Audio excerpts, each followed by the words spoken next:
Glória a Deus. Meus irmãos, a paz do Senhor a todos. Amém. A paz do Senhor a todos. Amém. Glória a Deus. Em pé como vocês estão, pegue a tua Bíblia.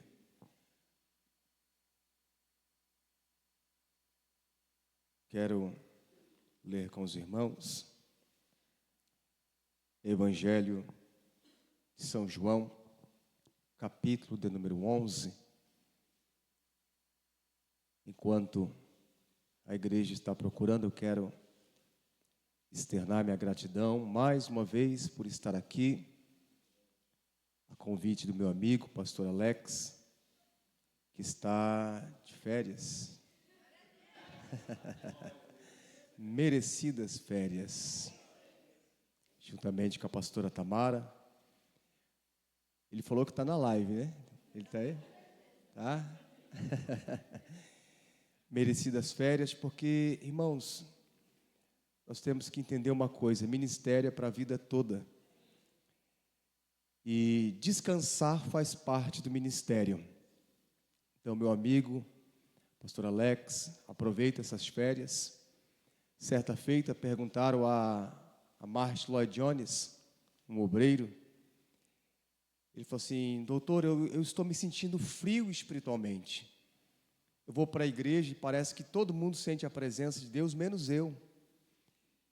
Parece que eu estou meio frio espiritualmente. Estou meio desanimado, meio estressado. O que o Senhor me recomenda para que eu venha ter uma renovação? E o doutor sabiamente disse assim para ele: tire férias. Vá descansar. Quando você voltar, você me procura. Aquele jovem ficou assim meio surpreendido, porque ele achava que o doutor iria mandar ele orar mais, jejuar mais, estar mais na igreja, estar mais frequente nos cultos. Mas o doutor disse para ele: tire férias, vai descansar. Então, descanso ele faz parte. Se o próprio Jesus dormiu na polpa de um barco, mostrando que descanso faz parte do ministério, que dirás nós, que precisamos também de descanso. Repita comigo assim: descansar faz parte do ministério. Às vezes nós achamos, irmãos, que ministério é uma vida de ativismo, temos que correr, temos que fazer, e para mostrar para todo mundo que nós estamos bem, temos que estar fazendo, e nem sempre. Às vezes ministério é você estar aí sentado, ouvindo e aprendendo. Então, Deus abençoe, pastor Alex, pastora Tamara, aproveite. E eu tenho certeza que após o retorno, vocês vão voltar mais renovados, mais cheios do Espírito Santo. Pastor, mas eles não estão orando nas férias.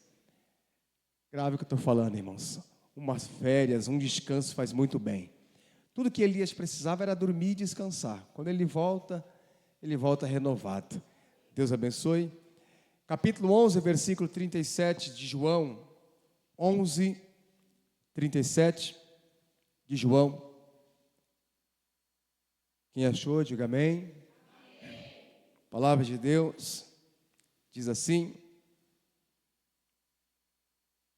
A minha versão um pouco diferente, mas chega a igualar o significado. Outros, porém, disseram: este homem curou um cego. Não poderia ter impedido que Lázaro morresse? Jesus, sentindo-se novamente indignado, chegou ao túmulo, uma gruta, com uma pedra fechando a entrada, disse: rolem a pedra para o lado. Senhor, ele já está morto há 4 dias, disse Marta, a irmã do falecido. O mau cheiro será terrível. Jesus respondeu: eu não lhe disse que se você cresce, veria a glória de Deus? Então rolaram a pedra. Jesus olhou para o céu e disse: Pai, eu te agradeço porque me ouviste. Tu sempre me ouves. Mas eu disse isso por causa de todas as pessoas que estão aqui, para que eles creiam que tu me enviaste. Amém? Pode se assentar, irmãos. Deus abençoe. Glória a Deus. Deixe a sua Bíblia aberta e me empresta a sua atenção por alguns minutos. Deus abençoe o servo de Deus, Daniel. Eu acho que vou deixar minha barba igual a sua, para ver se eu fico bonita. Deus abençoe, viu? Pastor Alex, muito bem representado com seus obreiros. Queridos, olhem para cá. Nós estamos diante de um texto bíblico que é muito conhecido. O capítulo 11 do Evangelho de São João,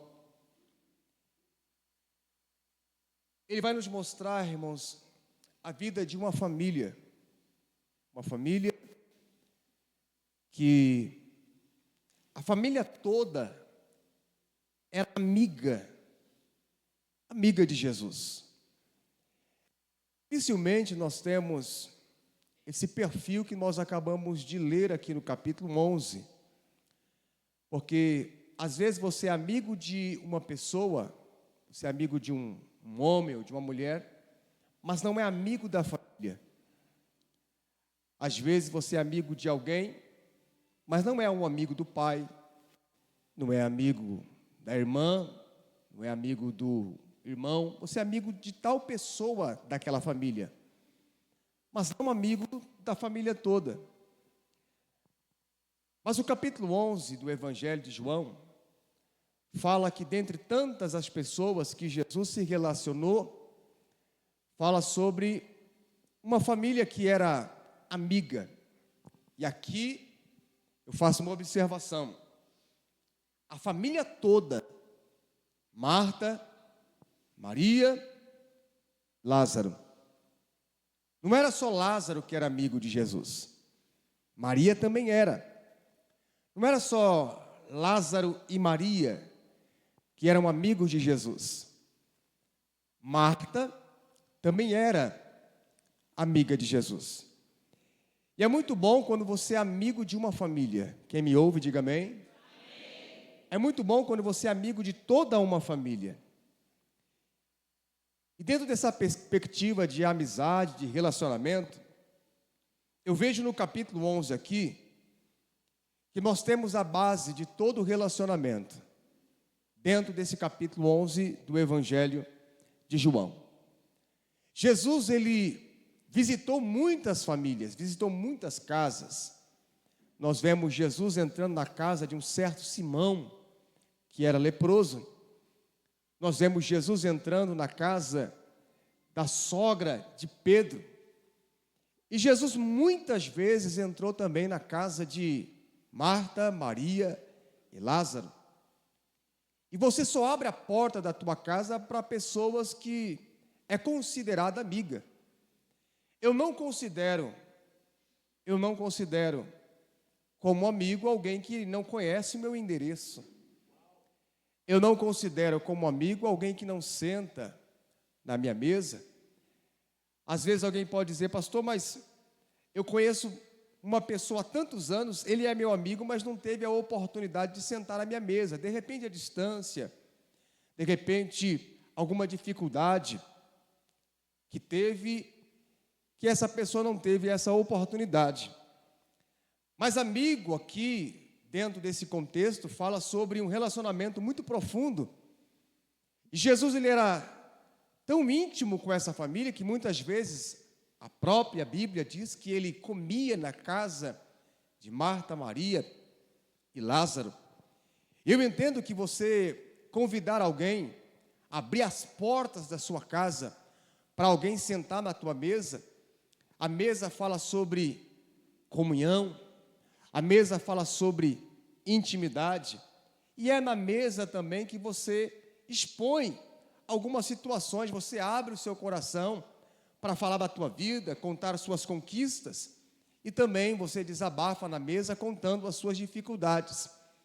E eu quero entender que dentro desse texto aqui nós temos a base para todo tipo de relacionamento. Primeiro, todo relacionamento ele passa por altos e baixos. Quem me ouve, diga amém.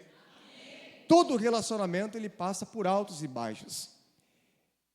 E quando eu olho esse texto bíblico aqui do capítulo 11, a Bíblia diz que Lázaro, Maria e Marta moravam em uma certa aldeia chamada Betânia. Jesus ele ia ali muitas vezes para dormir, para comer, e eu quero acreditar que muitas vezes o próprio Lázaro, ou Marta, ou Maria, também abria o seu coração, porque não dá para você ser amigo de alguém sem compartilhar os seus altos e baixos. Não dá para você compartilhar ou chamar alguém de amigo se você não compartilha os teus momentos de conquistas, os teus momentos de dificuldade. E você nunca vai abrir o coração para alguém que está distante de você. Quem me ouve, diga amém. Você nunca vai abrir o coração para alguém que está longe de você. Você não vai abrir o coração para alguém que não é seu amigo, que não é íntimo, que não tem relacionamento. Existe um livro, Tiago Brunet, especialista em pessoas, que ele diz assim, que nós se decepcionamos às vezes com pessoas porque nós colocamos no círculo de intimidade alguém que nós conhecemos agora. E é muito errado isso. Às vezes você abre o teu coração para alguém que você acabou de conhecer. Você está abrindo o teu coração para colega, e fazendo desse colega um amigo. Não chame de amigo alguém que é colega. Porque Marta, Maria e Lázaro não é colega. Colega você tem onde você trabalha. Que por mais que você passe a maior parte do seu dia, você não abre o teu coração para eles. Só que essa família aqui é uma família que é amiga de Jesus. E essa amizade é tão profunda que Jesus muitas vezes dormiu na casa dessa família. Jesus sabia o endereço. Jesus conhecia as dificuldades. Maria, quem era Maria? Maria era aquela que, quando Jesus está em um ambiente, em um lar, ela quebra o vaso de alabastro, perfuma o ambiente, enxuga os pés de Jesus com os seus cabelos e limpa os pés de Jesus com as suas lágrimas. Marta, quem é Marta?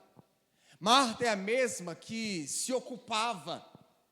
Marta era aquela que era muito ativa. Enquanto Maria está sentando para ouvir, Marta está em suas ocupações. E quem é Lázaro? Lázaro é aquele que vai sofrer mais, que vai passar por maiores dificuldades.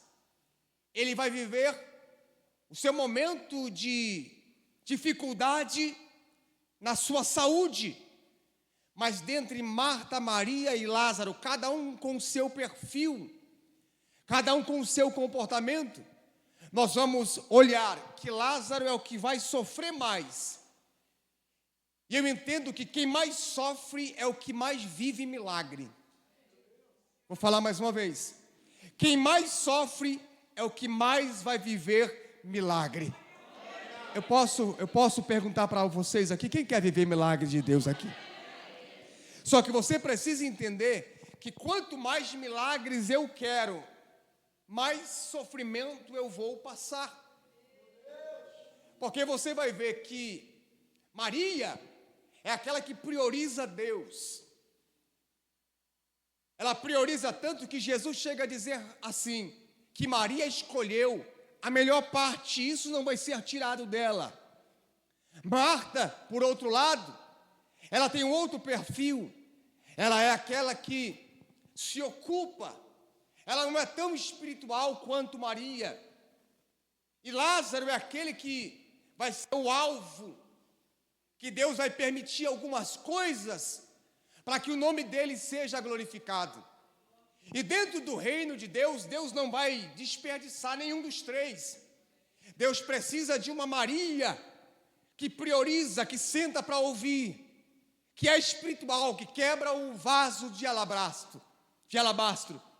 Só que no reino de Deus, Deus também precisa daqueles que, quem sabe, não ora muito, que quem sabe não busca muito, mas é ativo, está ocupado, está fazendo alguma coisa. E dentro do reino de Deus nós iremos ter aquelas pessoas como Lázaro, que não fala muito, que é alvo, às vezes, de algumas guerras, que às vezes alguém diz assim: rapaz, eu não entendo porque fulano está passando por aquilo, eu não entendo porque ciclano está passando por isso, por aquilo outro. Tem guerras que algumas pessoas dentro do reino de Deus estão passando, que nem mesmo ele entende. A nossa imaturidade faz com que nós não venhamos entender por que é que nós estamos passando por aquilo ali. Mas perceba algo aqui, irmão. O relacionamento de amizade de Jesus ou de qualquer pessoa passa pelos altos e baixos. Quem é, irmãos, que não convida um amigo para um casamento? Quem é que não convida um amigo quando conquista uma casa? Quem é que não convida um amigo, uma amiga, quando está completando mais um ano de primavera? Porque os momentos bons, só pessoas importantes você convida para fazer parte. Alguém me ouve aqui? Diga amém. Agora imagine você no momento de dificuldade. No momento de dificuldade, você ver Marta mandando um alerta para Jesus: aquele a quem tu amas está doente. Porque à medida que você vai passando por dificuldade, você quer notificar os seus amigos. Você não notifica os seus inimigos que você não está bem. Não. Você notifica os seus amigos. Você notifica quem ama você. Se eu não estou bem, se você não está bem, ou se alguém da tua casa não está bem, você comunica alguém que vai orar por você. Você coloca no grupo da intercessão da igreja: ore por mim, ore por fulano, ore por Beltrano, porque nós não estamos bem. Porque a oração feita por um justo, ela pode muito em seus efeitos. Agora imagine só, Jesus, ouvindo que o seu amigo Lázaro não está bem. Lázaro, ele está em um momento de dificuldade na sua saúde. E aí o texto bíblico diz que Jesus amava Lázaro, a Maria e a Marta. Só que entenda algo, irmãos: o fato de Deus nos amar não quer dizer que Deus não vai permitir dificuldades. É que nós achamos que o fato de Deus ser bom, e aí alguém pergunta assim: pastor, se Deus é bom, por que tanta coisa acontece de ruim no mundo? Tem coisas que acontecem que são escolhas do próprio ser humano, mas existem coisas que Deus permite para que o nome dele venha a ser glorificado. Lázaro está doente, e essa doença é uma permissão de Deus. Olhe para cá. Existem pelo menos 4 formas ou 4 maneiras de você identificar as enfermidades. Primeiro, as pessoas ficavam enfermas por atuação diabólica. A Bíblia diz, no Evangelho de Lucas, capítulo 13, que uma mulher, 18 anos, ela andava curvada. E o texto bíblico diz que Satanás a mantinha presa. Aquela enfermidade era uma enfermidade por atuação diabólica. Existia também a enfermidade por participação indigna na ceia. Pessoas eram acometidas de enfermidades porque não examinavam, não faziam o autoexame, como a própria Bíblia diz: examine-se, pois, o homem, e coma desse pão e beba desse cálice. E Paulo recomenda dizendo assim: por isso há entre vós muitos fracos, muitos doentes, pessoas até morriam porque participavam da ceia de forma indigna. Então a segunda forma de você identificar alguém enfermo era por participação indigna na ceia. A terceira era por permissão de Deus. Capítulo 2, versículo 4 de Jó: pele por pele, e tudo quanto o homem tem dará pela sua vida. E aí a Bíblia diz que por vontade permissiva de Deus, Deus permitiu que Satanás tocasse em Jó, tocasse na sua carne, tocasse na sua pele. Vocês conhecem o texto. Terceira enfermidade enfermidade por permissão de Deus. E a quarta enfermidade é a enfermidade para a glória de Deus. Tem coisas, irmãos, que Deus está permitindo, e eu não sei se eu falei da outra vez, mas eu vou falar. Já parou para pensar que às vezes Deus permite uma enfermidade em alguém, aí Deus cura essa pessoa, para Deus colocar lá na frente uma outra pessoa que está passando pelo mesmo processo de enfermidade que você passou. Alguém que passou por depressão, Deus coloca alguém depressivo para você cuidar e orientar. Alguém que divorciou, Deus permite alguém divorciado para você instruir, para você ensinar, para você mostrar o caminho da restauração. Alguém que sofreu uma decepção amorosa, então entenda que às vezes aquilo que você está passando vai te dar prioridade, vai te dar autoridade, vai te dar autonomia para você falar daquilo para alguém lá na frente. Alguém está me entendendo aqui? Diga amém. Então entenda essas enfermidades aqui, irmãos. E eu quero abrir um parênteses aqui para vocês aqui nessa noite. Às vezes o que eu e você estamos passando é que nos vai dar prioridade e autoridade para falar para alguém que está passando pelo processo que nós passamos. Jesus, quando ele recebe a mensagem de que Lázaro estava morto, ou que Lázaro estava enfermo, perdão, o texto bíblico diz que ele ainda, de propósito, ele não vai no tempo da notícia. Porque, irmãos, você precisa entender algo, nós precisamos entender algo. Deus não trabalha com pressa. Deus não trabalha com pressa. Deus não trabalha com cronos. Sabe aquelas pessoas que acham que Deus é obrigado a fazer? Deus, eu vou fazer a 7 quinta-feira da santidade. Eu vou fazer a 7 quinta-feira de não sei o quê. Mas no 7º dia, se o Senhor não me der, se o Senhor não abrir a porta, eu vou entregar o cargo, eu vou entregar a credencial, eu vou mudar de igreja, eu vou mudar de religião, eu não vou te servir mais. Querido, Deus não é movido por pressa. Deus não é movido por pressão. Deus, eu tenho até segunda-feira para pagar essa dívida. Deus, o Senhor tem até tal dia para operar. Ah, se o Senhor não operar. Ei, querido, você acha que Deus é que nem eu e você, que quando alguém manda uma mensagem daquilo que nós estamos devendo, o nosso coração fica angustiado? Meu Deus do céu, eu tenho até segunda-feira para pagar isso aqui. Se eu não pagar, o agiota, o banco, o fulano vai me pressionar, ele vai tomar. Irmão, Deus, ele não fica com medo por causa da pressa que você está exigindo. Você pode falar para alguém? Deus não age na pressa. Não, Deus não age na pressa.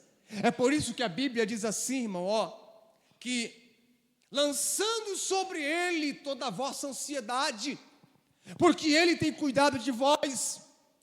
A ansiedade, irmãos, é sofrer por aquilo que nem aconteceu ainda. Pessoas muito ansiosas, elas estão sofrendo. O que é a depressão? Depressão é você sofrer pelo que aconteceu. O que é a ansiedade? Ansiedade é você sofrer pelo que nem chegou ainda, é pelo futuro. Ele não age na pressa, ele não age na nossa emoção. Querido, Deus age com propósito. Calabarandaragaio.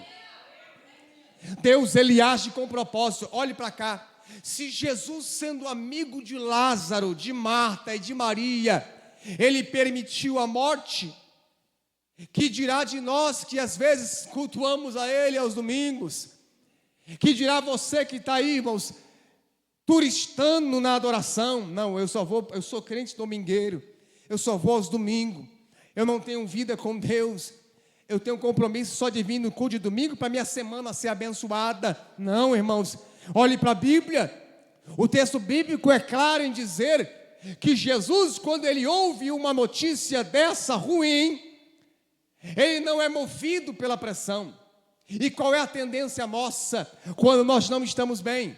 por mais que alguém não mude, por mais que alguém não transforme a nossa situação, por mais que alguém não consiga resolver o que eu estou passando, o que você está passando, a presença daquela pessoa do nosso lado traz um certo alívio.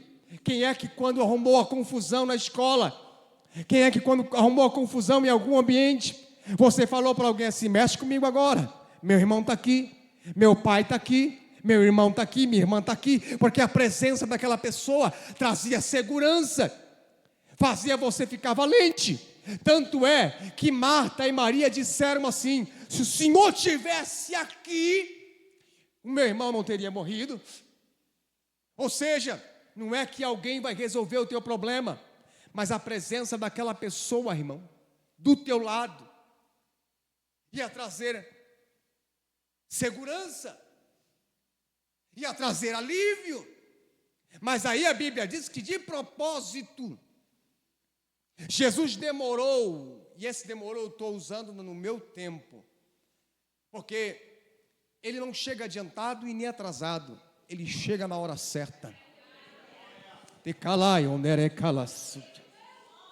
Irmão, tudo fora do tempo te estraga. Tudo fora do tempo te estraga. É por isso, irmão, que Deus precisa no nosso linguajar. Deus, ele se utiliza do tempo para nos trazer maturidade. Porque tem coisa que você está pedindo que se você receber agora, você se estraga. Tudo fora do tempo te estraga. Já parou para pensar, irmão? Já parou para pensar que quando nós somos forjados com o tempo, nós criamos maturidade. As nossas escolhas melhoram com o tempo. Por quê? Porque nós passamos pelo processo. Esses dias eu preguei num lugar e Deus me deu uma revelação, e a revelação foi mais ou menos assim: querido, o processo te faz chorar, mas a maturidade muda a tua postura. Vou falar mais uma vez para você gravar e depois me marca lá no Instagram. O processo te faz chorar, mas a maturidade, ela muda a tua postura. Deus está permitindo algo aqui na vida dessa família, que às vezes, a própria Marta está questionando: mas ele não era o nosso amigo que era para estar aqui com a gente? Quem sabe Maria questionando: mas ele recebeu a notícia? Eu mandei um WhatsApp, ele visualizou, ficou até azulzinho, mas não respondeu. Irmão, minha mensagem pastoral é assim mesmo. Nossa, ele visualizou, fazem 2 dias e ele não me responde. Eu mandei mensagem para ele: cadê Jesus? Irmão, e quem é que não teve a sensação alguma vez na tua trajetória cristã de que Deus está demorando para fazer alguma coisa? Quem é que nunca teve a sensação de que parece que Deus está demorando? Irmão, Abraão era amigo de Deus, ele teve essa sensação, e movido pela decisão da sua esposa Sarai, ela dá um conselho para ele, fala assim: olha, vamos tomar aí Agar, e vamos no linguajar popular, vamos parafrasear, vamos ajudar Deus, porque Deus está demorando para agir. Quem é que nunca teve uma sensação: Deus já demorou dessa promoção chegar, Deus já demorou do Senhor preparar o meu esposo, já demorou do Senhor preparar minha esposa, Deus já demorou do Senhor me curar, já demorou do Senhor fazer alguma coisa. Deus, essa igreja já era para estar lotada, já era para estar em outro templo maior. E aí ficamos questionando, irmãos, resultados, porque nós nos animamos à medida do que os resultados vão aparecendo. Só que vida com Deus, irmãos, não é resultado. Vida com Deus é intimidade. Eu não estou aqui por causa de resultado. Eu não sirvo a Deus porque Deus abriu a porta. Eu não sirvo a Deus porque Deus curou. Eu não sirvo a Deus porque Deus fez. Não. E aí a sensação que dá dentro desse texto aqui é que o mesmo sentimento que Maria teve, eu também tenho. Tem situações que eu olho assim para a minha trajetória cristã e falo: Deus, eu te sirvo há quase 25 anos. E há 25 anos eu oro por essa situação e parece que o Senhor está demorando para agir. Só que eu posso falar algo muito sério para vocês aqui, irmão. Deus não está demorando. É porque a demora, entre aspas, de Deus é para trazer maturidade para você. Deus não está demorando. Deus está provando o teu coração. Porque se tem uma coisa que mexe com a gente, é tempo. Você já parou para pensar, irmão, que tudo hoje é muito rápido? Hoje você tem preguiça de escrever você. Você tem preguiça de escrever você. Você tem preguiça de escrever tamo junto. Hoje é TMG. Você tem preguiça de escrever você. Você coloca só o V e o C. Por quê? Irmão, irmão, quer ver uma coisa? Hoje nós não temos paciência para ouvir um áudio de 30 segundos. E nós achamos que essa globalização, essa facilidade de se comunicar, nós queremos trazer essa rapidez de resposta para o mundo espiritual. Nós queremos trazer essa rapidez de comunicação para o mundo espiritual. Por exemplo, irmão, quer ver uma coisa? Se a tua esposa, se o teu esposo mandar uma mensagem para você e demorar para responder, ele ou ela liga. Se ele ou ela não atender, liga de novo, chamada de vídeo.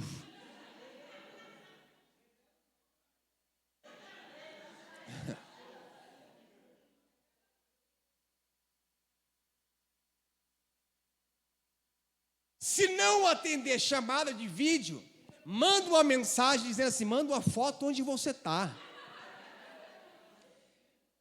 Se não responder, irmão, só que às vezes está tendo uma situação que não dá para responder. Ou seja, irmão, nós queremos resposta rápida. Quer ver uma coisa que me deixa encabulado, irmão? É quando eu mando uma mensagem, a pessoa não responde, e eu posto um story, depois que eu mandei a mensagem, a pessoa visualiza o meu status, mas não responde a minha mensagem. Eu mandei uma mensagem, depois eu publiquei algo no status, a pessoa não me respondeu, o meu status, coloquei depois de meia hora que eu mandei a mensagem, a pessoa visualiza o meu status, mas não responde a minha mensagem de meia hora atrás. Deus está falando aqui, irmão. Então nós somos movidos, irmão, por coisas rápidas. Nós queremos que as coisas se resolvam rápidas. Quer ver uma coisa, irmão? Pastor, líder, nós temos o dom, nós queremos resolver o problema de todo mundo, irmão. Nós queremos resolver o problema de todo mundo. Às vezes a pessoa está ali há anos num problema, e nós como líder, como pastor, nós queremos colocar a mão na cabeça e queremos determinar. Eu determino, irmão, você não determina nada. Porque às vezes Deus está usando o tempo para trazer maturidade para aquela pessoa. Não é que Deus se atrasa, é porque Deus colocou você dentro desse tempo para mudar o teu coração. Porque tudo que vem rápido você não valoriza. Porque hoje, irmãos, os relacionamentos são assim, ó, relâmpago. Conheci na internet. Nada contra conhecer, irmão. Tem as exceções. É o que eu falei, as exceções. Tem as exceções. Mas tem pessoa, irmão, que não pagou o preço para estar do lado daquela pessoa e não valoriza.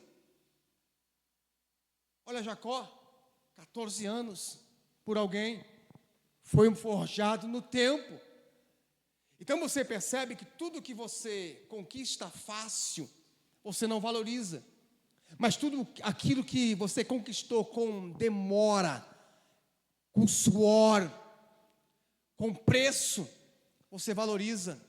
Aquele carro que você tem uma Bíblia de prestação para pagar, irmão, você é tão delicado, você cuida, você valoriza. Aquele esposo, aquela esposa que você olha e alguém diz assim, aí vocês estamos bem. Foi muita oração, foi muito jejum para esse homem, para essa mulher estar aqui na casa de Deus hoje. Ou seja, valorizou por quê? Porque foi forjada no tempo. Mas o mestre faz questão de demorar mais alguns dias. E quando ele chega no velório, o texto bíblico diz que Maria disse assim: se o Senhor estivesse aqui, nada disso estava acontecendo. É que nós achamos, irmãos, que ter Deus na vida vai nos blindar de dificuldade. Ter Deus na vida vai nos blindar de ter desemprego. Ter Deus na vida vai nos blindar de ficar enfermo. Ter Deus na vida vai nos blindar de lutas na família. Nós criamos um evangelho onde as pessoas querem ser blindadas. Não, eu vou para a igreja e agora os meus problemas vão ser resolvidos. Eu vou para a igreja e agora eu não vou ter mais dificuldade. Estão se pregando um evangelho onde tiraram a cruz. E quando vem as dificuldades, as pessoas se decepcionam, porque foi prometido um evangelho sem luta, sem cruz, sem dificuldade. Só que olha a Bíblia, essa família era amiga de Jesus, e eles estão passando por enfermidades, eles estão chorando, eles vão perder um ente querido, porque o fato de eu ter Deus na vida não vai me ausentar das lágrimas. O fato de eu ter Deus na vida não vai me ausentar das enfermidades. O fato de eu ter Deus na vida não vai me ausentar dos lutos. Mas uma coisa é certa: não vai ser lágrimas que vai me separar do amor de Cristo. Não vai ser as enfermidades que vai me separar do amor de Cristo. Não vai ser o luto que vai me separar do amor de Cristo. É por isso que eu louvo a Deus por Romanos 8:31, 8:35. Aleluia, que diremos pois a estas coisas?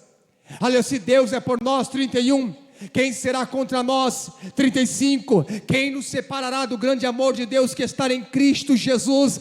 A perseguição? Não. A tribulação? Não. A angústia? Não. A tristeza? Também não. A morte? Também não. A vida? Também não. A tristeza? Não. O divórcio? Também não. O desemprego? Também não. É o presidente? Também não. Nada poderá nos separar do grande amor de Deus. Alguém pode levantar a mão para glorificar a Deus aqui nessa noite? Eu não vou me separar do amor de Deus porque eu chorei. Eu não vou me separar do amor de Deus porque veio a enfermidade. Eu não vou me separar do amor de Deus porque a morte chegou na minha porta, não. E às vezes, a impressão que dá é que quanto mais luta passamos, mais ausente parece que Deus está. O nosso conceito de Deus da vida é esse: não, se Deus estivesse comigo, eu já tinha recebido a promoção. Se Deus estivesse comigo, a porta já estaria aberta. Se Deus estivesse comigo, as coisas estariam dando certo. Querido, nem sempre o fato de estar dando certo quer dizer que Deus está com você. Vou falar uma expressão: é melhor chorar dentro da vontade de Deus do que sorrir fazendo a vontade do diabo. Vou falar mais uma vez: é melhor chorar dentro da vontade de Deus do que, aleluia, sorrir fazendo a vontade do diabo. E aí, dentro desse ambiente de velório aqui, e todo velório tem aquele que fica questionando: mas espera aí, cadê o amigo? Cadê o amigo? E quando o amigo chega, alguém no velório diz assim: esse aí que curou o cego, não podia ter evitado que o amigo dele morresse? Irmão, sempre vai ter alguém dando opinião para o que está acontecendo na sua vida. Sempre vai ter alguém: eu acho que separou por causa disso. Eu acho que não prosperou por causa disso. Só que deixa eu falar algo para vocês aqui, irmãos. Você não é o que dizem. Você tem coragem de falar isso para alguém? Você não é o que dizem. Irmão, se eu fosse o que falam, eu não seria o que sou. Eu já fui tanta coisa, irmão. Já falaram tanto de mim. Já falaram tanto de você. Só que o que falam não te define. O que falam não te define. Esses dias passei uma experiência que falaram algo de mim. E aí a impressão que dá, irmãos, é que toda vez que alguém fala de você, você quer tirar satisfação.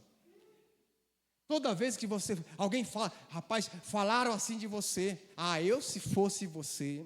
Se eu fosse você. Se eu fosse você. Irmão, cuidado quando alguém vier te dar o conselho e usar essa expressão. Se eu fosse você. Se eu fosse você. Sabe por quê? Porque às vezes o conselho que a pessoa está te dando não é um conselho bíblico. É um conselho baseado no que ela acha. E o achismo é o amigo de todos os erros. Eu acho que você tinha que tirar satisfação. Toda vez que você achar muita coisa, você vai cometer muitos erros. Vou falar mais uma vez. Toda vez que você achar muita coisa, você vai cometer muitos erros. Diga para o teu irmão assim, você está achando muita coisa, irmão. É por isso que você está quebrando a cara.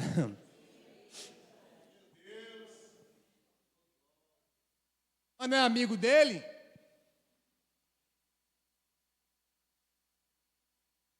Eu acho que ele curou tanto, curou cego, não podia dar cura para o seu próprio amigo. Muita gente falando. E sabe o que eu faço quando muita gente está falando, irmão? Falaram assim. Quem falou? E quando a pessoa dá o nome, eu falo assim, quem é fulano? Porque às vezes você está esquentando a cabeça com quem está falando de você. Porque, irmão, uma coisa que você precisa aprender, eu não vim aqui para doutrinar vocês, porque vocês têm um casal de pastores excelente da palavra.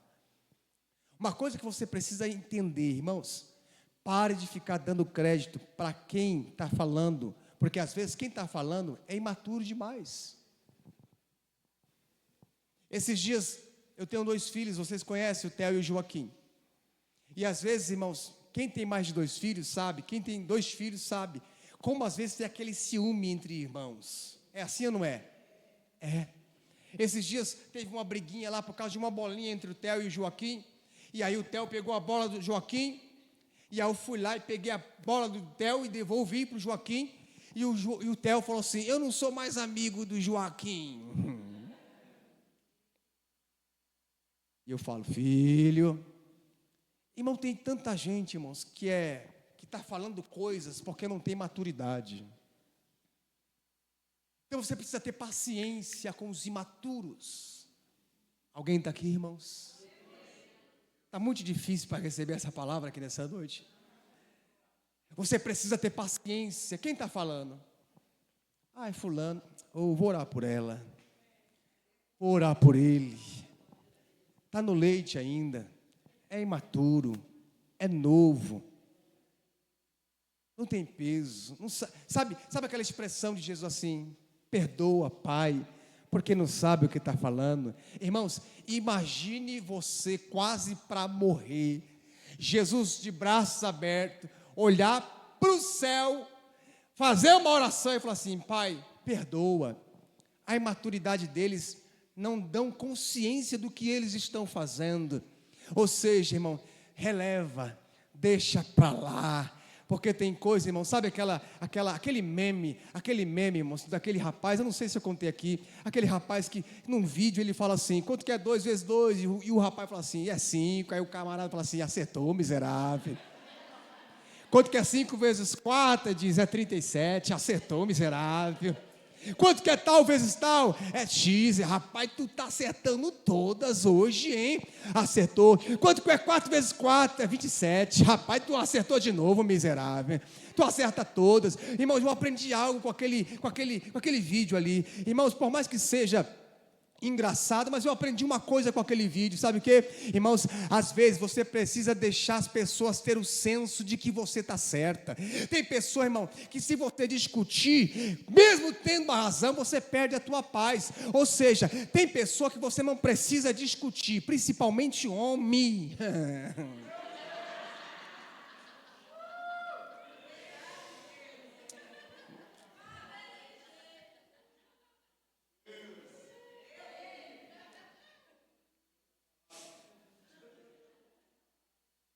Irmão, pastor Alex está assistindo, eu vou entregar tudo, homem. Aproveitar que você não está aqui, vou entregar tudo. Irmão, tem gente que não precisa discutir. É só você falar assim: acertou, miserável. Deixa ele, irmão. Ele sabe que está errado. A conta não bate. Mas você, para ter paz, fala assim: você está certo, camarada. Porque é a melhor coisa, irmãos. Às vezes, mesmo tendo a razão, é melhor você perder a razão do que perder a paz. É muita gente falando: mas não era amigo dele. Mas não era amigo dele. Por que não fez isso? Por que não curou? Só que Jesus, irmão, amigo não abandona. Jesus está deixando muita gente falar. Sabe por quê, irmão? Porque o que estão falando não vai colocar a tua vida em ordem. Vou falar mais uma vez. Você tem coragem de dizer para alguém assim, ó: o que estão falando não vai colocar a tua vida em ordem. De Maracandaraia. Deixa falar. Deixa tocar trombeta, deixa criticar, deixa que quiser falar que fale. Estão comentando, estão achando, é muita hipótese, é muito achismo. Deixa quem quiser falar que fale, porque o que estão falando não te define, o que estão falando não coloca a tua vida em ordem. Mas hoje eu venho com uma palavra de Deus. Quem recebe essa palavra aqui? Fecha a tua boca e deixa que o Jesus da Galileia libere uma palavra para colocar a tua vida em ordem. Aperte a mão de alguém e diga para ele assim, ó: Deus vai liberar uma palavra que vai colocar a tua vida em ordem. Direi camandaraia. Laubracende remele calamanagaios. O que estão falando não vai colocar a tua vida em ordem. Só que ele sabe do que estão falando. Ele sabe quem está falando. Ele sabe quem está criticando. Irmão, não tem coisa melhor que silêncio mais resultado. Porque tem coisa, irmão, que você quer falar. Tem coisa que você, irmão, você quer mandar um áudio assim. Você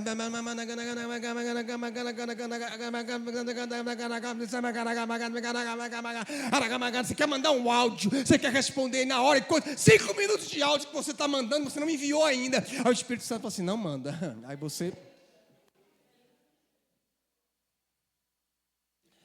Aí você só coloca uma mãozinha assim, ó.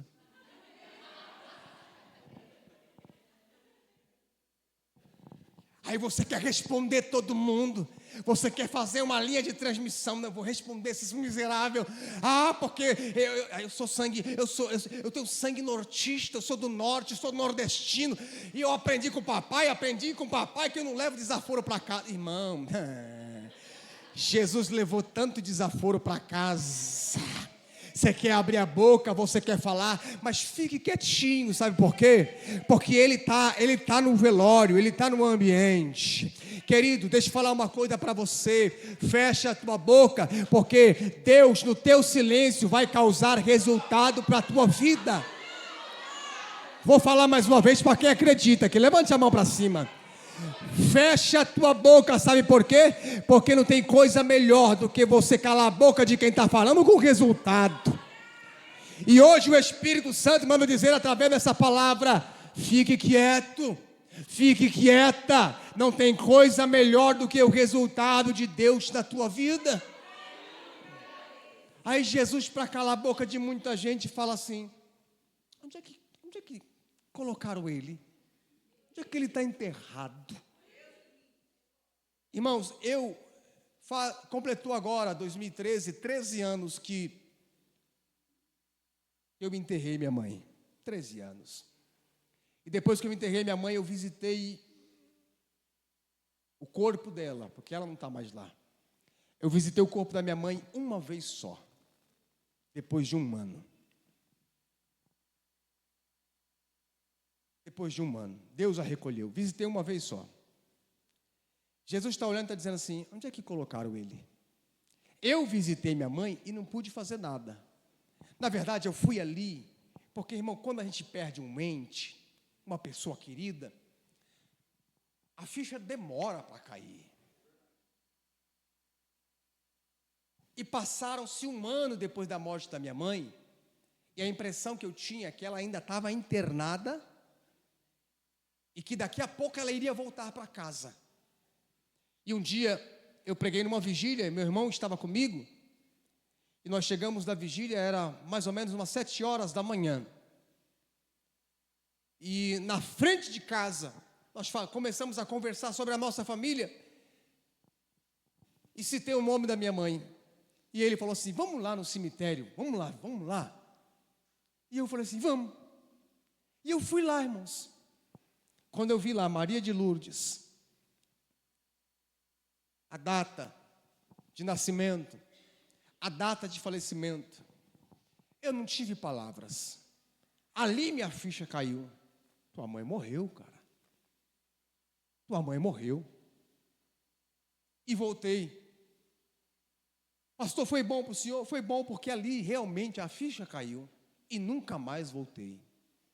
Ali eu entendi, aceita. Tua mãe foi embora. Eu fico pensando, Jesus. Todo velório que Jesus foi, ele nunca foi para deixar o morto, ou a família do morto do mesmo jeito. Eu fui lá, eu não trouxe de volta a minha mãe. Eu fui lá e a ficha caiu, ela foi embora, Deus recolheu. Só que Jesus não. Jesus nunca entrou num ambiente de morte para deixar a morte reinando. Eu quero dizer para alguém aqui nessa noite, pelo poder dessa palavra, eu estou caminhando para o término, e dizer para vocês, acalma o teu coração, porque a última palavra vem da boca de Deus. Lembra que eu disse sobre os tipos de enfermidades, as formas de identificar as enfermidades? E o que Deus está permitindo aqui? Lembra de Marta? Marta é aquela que é tal culpada. Lembra de Maria? Maria é aquela que prioriza Deus, ela senta para ouvir, ela quebra o vaso de alabastro. E Lázaro? Lázaro, ele é o alvo de Deus para algo maior. Lázaro não aparece muito. Das vezes que Lázaro apareceu, foram poucas, porque o importante não é aparecer. Nós vemos um tempo que todo mundo quer aparecer, todo mundo quer estar na foto, todo mundo quer estar no cartaz, porque hoje está mais fácil ser famoso, porque o importante não é aparecer, o importante é quando aparecer fazer a coisa certa. E quando Lázaro aparece, ele aparece sendo amigo de Jesus, ele não tem título, porque Deus não valoriza título, Deus valoriza relacionamento. Vou falar mais uma vez. Lázaro não tem título, mas Lázaro tem relacionamento, porque Deus não valoriza título, Deus valoriza relacionamento. Lázaro não tem título, mas Lázaro tem relacionamento. Quando Lázaro aparece sendo citado como amigo de Jesus. Quando Lázaro aparece sendo enfermo, acometido por uma enfermidade. Quando Lázaro aparece, mostra ele morrendo, mas ele é amigo. E amigo, irmãos, a Bíblia diz que em todo tempo ama o amigo, e na angústia nasce um irmão. Jesus não vai abandonar o amigo. Jesus não vai abandonar um amigo. Jesus não vai abandonar um amigo. Onde foi que o puseram? Mestre, já fazem 4 dias e cheira mal. Já está em estado de putrefação. Já está em estado de decomposição. Já cheira mal. Milagre é isso. Milagre é quando sai da tua mão. Milagre é quando você não pode mais. Milagre é quando você olha e fala, Deus, para mim já deu. Não posso fazer mais nada. É por isso que milagres, toda pessoa que vive milagre, ela está vivendo no campo da desvantagem. Não existe milagre quando você está bem. Não existe milagre quando você está em vantagem. Não existe milagre quando você está por cima. Milagre é para quem está por baixo. Milagre é para quem está em desvantagem. Olha só, 32 mil homens para Gideão liderar. Deus olha para ele e fala assim, é muita gente, você está em vantagem. Grita aí, resumindo, só ficou 300. Ou seja, Deus fez um milagre com 300. Aí o povo precisa conquistar Jericó. Como é que vai conquistar? Vamos reunir, vamos fazer aliança, vamos entrar e invadir. Não, Deus fala assim, rodeia a cidade, coloca a espada na bainha, vocês vão gritar. Irmão, quem é que vence gritando? Me mostra um exército que você conhece, que venceu guerra, que conquistou terra, gritando, porque as ferramentas de Deus é totalmente diferente da nossa. Certa feita, um exército invadiu uma cidade, cercou, o profeta fez uma oração, Deus cegou todo mundo. Aí o exército que queria destruir o outro exército que estava cego, vamos matar, vamos destruir. Aí o profeta diz assim, não, coloca a tua espada na bainha, prepara banquete, porque hoje ninguém vai derramar sangue, é tempo de todo mundo comer, de se confraternizar. Ou seja, irmão, milagre não se explica, milagre se vive. Lázaro está morto 4 dias, e posso falar algo para você, irmão? Às vezes Deus permite um negócio feder mesmo, Deus permite o negócio ficar feio mesmo, Deus permite a coisa ficar bem complicada. Deus complica, descomplica, para depois explicar. É por isso que depois, irmão, você fica assim, rapaz, se eu soubesse que ia ser desse jeito. É por isso que Jesus disse assim, o que eu estou fazendo agora, vocês não estão entendendo, mas vocês vão entender depois. Porque depois, irmãos, olha para você hoje como casal, olha para você hoje na trajetória cristã, o que você passou lá atrás, que você chorou, você pressionou Deus na parede, você fez voto, você fez aquilo, e você olha hoje Deus abençoando e mudando a tua história, e você fica assim, rapaz, Deus é tremendo, Deus é demais. Se eu soubesse que Deus iria fazer assim, eu não tinha reclamado, eu não tinha murmurado, mas Deus, Ele foi glorificado na minha vida. E eu posso falar algo para a gente encerrar? Olha só Jesus dizendo, eu não te disse que se você crer, você vai ver a glória de Deus? Remove a pedra, tira a pedra da frente, porque tem coisas que sou eu, tem coisas que é você, tem coisas que é Deus. Remove. Irmão, tem coisas que não é Deus que vai tirar, sou eu que tenho que tirar. Eu preguei aqui uma dessas vezes sobre o filho pródigo. Ali não era Deus, irmão, era ele que tinha que escolher, era ele que tinha que decidir. É que nem a pessoa que fala, está 10 anos na igreja e fala, pastor, não sou liberto ainda. Irmão, tem coisa que não é libertação, é vergonha na cara mesmo. Remove a pedra. Quando removeu, fecha a Bíblia, Jesus disse assim, Lázaro, eu estou aqui com o óleo ungido de Israel, vem para fora. Foi isso, irmão? Lázaro, eu estou com um lenço aqui. Lázaro, eu estou com sal aqui. Lázaro, eu estou com... Não, irmão, uma palavra. Se coloque de pé. Posso falar algo para vocês? Uma palavra. Uma palavra. Uma palavra. Eu encerro dizendo para vocês aqui, irmãos, se Deus quiser, Ele pode mudar a tua vida em 1 minuto. Como canta Peterson e Meg, em 1 minuto Deus pode mudar a tua vida.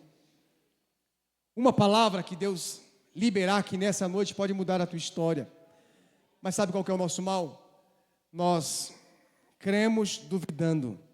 Nós temos fé na incredulidade. Você crê? Crê, mas você...